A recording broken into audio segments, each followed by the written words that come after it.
All right, you guys. So I wanted to start off with a couple of cool Easter eggs or callbacks, if you will. One was for the Clone Wars and the other was for the prequels. The first of those two were the scene where Rex mentions to Saw that Kanan was no Skywalker. I thought that was very funny and very cool. And then the other was Sabine's mention of sand getting everywhere, an obvious callback to Anakin and his famous, or infamous, I should say, line in regards to sand in the prequel. So I thought that was very, very cool and a very funny way for Lucasfilm to kind of laugh at itself and put the joke out there for the fans to enjoy as an Easter egg. So I thought that was very cool for this episode.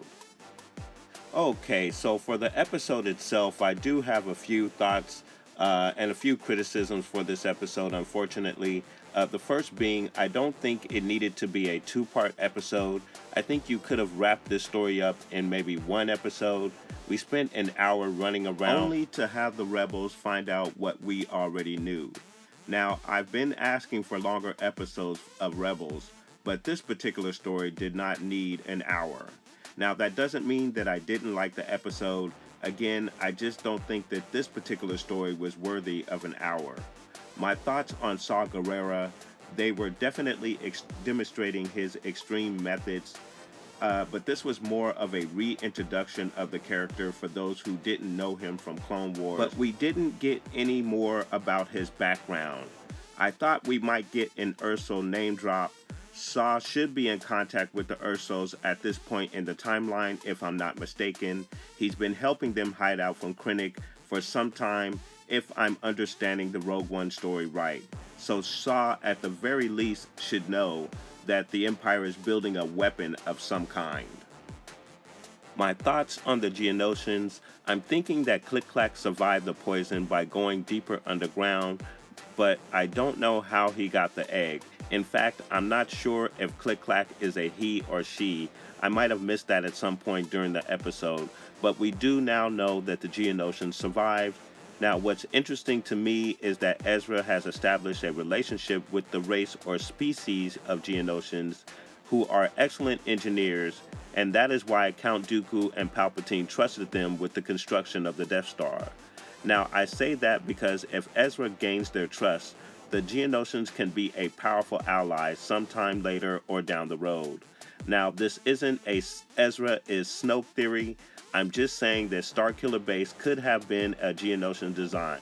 But I don't know that for sure, and don't go tweeting my boy Prince over at Urban Acolyte channel talking about AD Dewitt got an Ezra is Snoke theory involving the Geonosians. Shout out to my boy Prince over at Urban Acolyte channel. My boy be busting Snoke and Rey parent theories all the time off of Reddit, so I don't want to be one of those victims. But that's just my thoughts on the reveal of the Geonosian survival and the part that they may play in the current galaxy. The back and forth between Saw Gerrera and the rebels over the fate of the Geonosian was drawn out a bit too much over both parts of the episode. That's part of the reason why I left that out of the recap. I thought it was best for me to go in depth with that here in my final thoughts. But like I said, I did actually enjoy the episode despite the flaw. I thought the rocket troopers were super cool. I actually would like to have a figure of those out right away, Hasbro, so please get on that. Sabine's part where she takes them out flying with her jetpack was epic. This is definitely her time to shine. I'm very interested to see what her role will be regarding the leadership on Mandalore. I really believe Disney is expanding these characters to play a bigger role in the stories outside of the saga films.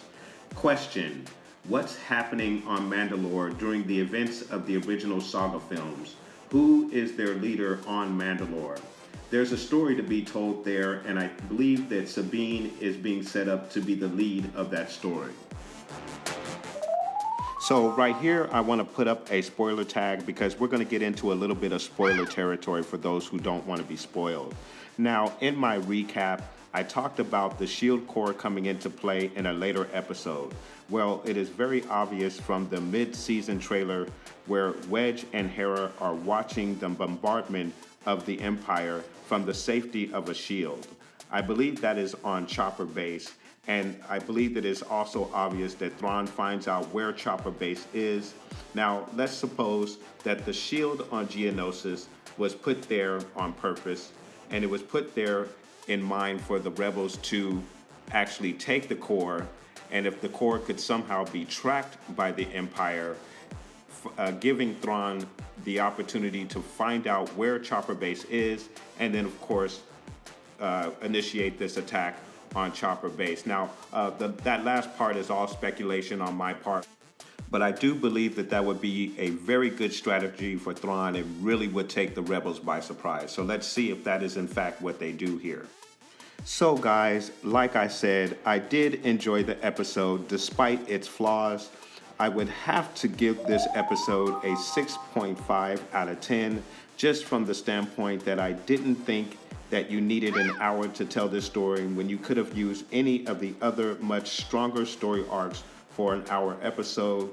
Again, I did like several aspects of the episode, such as Sabine's action with the rocket troopers. The ghost exit from the Geonosis underground was very cool as well. So guys, that is my recap and review. If you liked the video, please hit the like button. And if you love Star Wars content, please hit that subscribe button and make sure you hit that bell so you can get alerts when my content is available. Thank you, and may the Force be with you always.